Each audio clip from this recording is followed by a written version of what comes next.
Vendredi 31 décembre 2021, mesdames et messieurs, bonsoir. Bienvenue à toutes et à tous dans le journal du Congrès. Au sommaire de cette édition, l'évaluation du plan stratégique, un zoom sur les commissions santé et vigile. Bienvenue à tous. La deuxième journée du Congrès a été celle des rapports. Le Bureau exécutif national a dressé le bilan de sa gestion, tant morale que financière, de l'organisation durant ces 2 dernières années. Puis le commissariat central au compte a aussi présenté le travail accompli avec la direction de la gestion financière et du patrimoine. Les détails avec Bilal Traoré. Après 2 années d'exercice des différentes instances de l'AEMT, l'heure est au bilan. Le commissariat central au compte et le bureau exécutif national étaient sous la lumière des projecteurs. Goutant Aziz exprime sa satisfaction pour le travail abattu par son équipe et lui-même. Nous venons de présenter un rapport et il faut retenir que nous avons fait ce que nous pouvions avec ce que nous avons connu comme étant épreuve qui a émaillé notre mandat, la pandémie à coronavirus. Toutefois, nous avons quand même fait ce que nous pouvions avec la permission de Dieu. Et il y a encore beaucoup de choses à faire. Notre association a beaucoup encore de défis qui, n'est-ce pas, sont contenus dans le PS2, c'est-à-dire le plan stratégique 2, qui sera présenté à ce congrès, Inch'Allah. Il ne faut tout de même pas perdre de vue l'impact considérable de la crise sanitaire de la COVID-19 sur les activités durant ces 2 dernières années. J'apprécie le bureau et ses membres pour le travail qu'ils essaient de faire. Qu'Allah vous bénisse et ne soyez pas découragés de ce que les gens vont dire, de ce qu'ils... Malgré les différents efforts réalisés, un grand travail reste à faire pour un meilleur lendemain pour l'association. Dans la suite des activités, M. Ibrahim Douti a présenté le bilan des 5 ans du plan stratégique adopté en 2016 lors des États généraux à Bafilo. Quels sont les résultats de l'exécution de ce plan et les perspectives pour les années à venir? Les éléments de réponse avec Taïro Fazazi. Dans le cadre de la mise en œuvre de la politique générale de l'Association des élèves et étudiants musulmans au Togo, l'Assemblée générale de 2016 tenue à Bafilo a adopté un premier plan stratégique PS1 pour le quinquennat 2017-2021.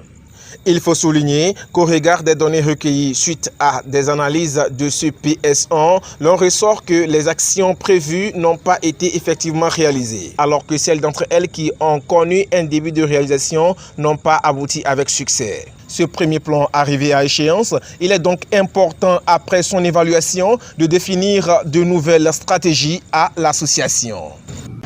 Ce plan stratégique 2 s'inscrit dans la continuité du plan stratégique 1, qui tout se loge dans la vision portée par la politique générale qui n'est rien d'autre que, à l'horizon 2040, l'AMT doit être un cadre où vont émerger des hommes et des femmes dynamiques, pratiquant, prônant un islam authentique et contribuant au développement socio-économique du Togo. Le plan stratégique 2 a pour particularité de s'apaisantir sur 2 axes fondamentaux qui sont la refonte de la gouvernance et la gestion de la ressource humaine et le développement socio-économique.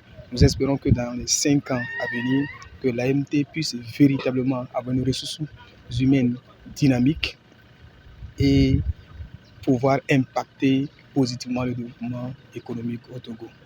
Il faut rappeler que le nouveau plan stratégique PS2 de l'Association des élèves étudiants musulmans au Togo va de 2022 à 2027. Afin d'assurer un mieux-être aux différents délégués à ce 12e congrès, le comité d'organisation a mis en place des commissions qui ont des responsabilités précises. Parmi elles, les commissions vigiles et santé, que font-elles et quels sont leurs rapports avec les congressistes? Élément de réponse dans ce dossier signé Samira Adrien. Elles ont pour rôle d'assurer le bon déroulement des activités du Congrès, que ce soit au sein de la commission cuisine, santé, vigile, accueil ou médias. Les différentes tâches sont réparties de sorte à mettre les délégués dans de conditions acceptables.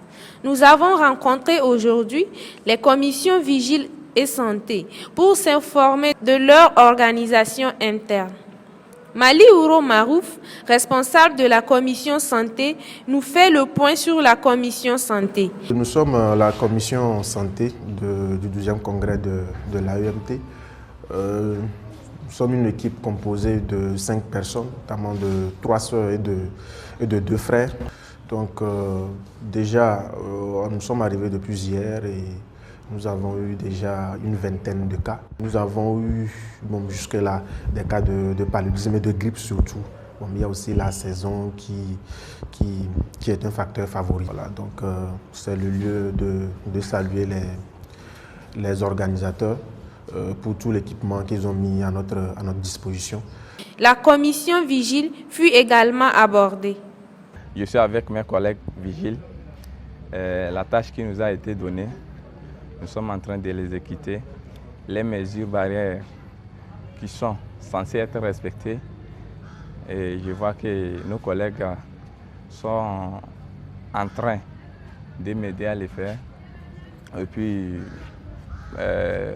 nos compatriotes, ou je peux dire nos amis, ils l'ont bien compris parce qu'au début de l'activité, nos présidents, les coordinateurs ont pris soin de les rappeler, de respecter les mesures barrières. Donc, il n'y a pas de souci à ce niveau. Pour sortir, il faut avoir une carte ou bien quelque chose d'autorisation. De même qu'à l'entrée, tu dois avoir une carte de soit un visiteur, soit il faut être en principe un responsable, quoi. Soit il faut être reconnu avant d'entrer. Un particulier ne peut pas rentrer comme ça. Donc il faut être partie des sous-sections. C'est sur ce point que se referme ce journal. Merci de nous avoir suivis. À la prochaine pour une nouvelle édition.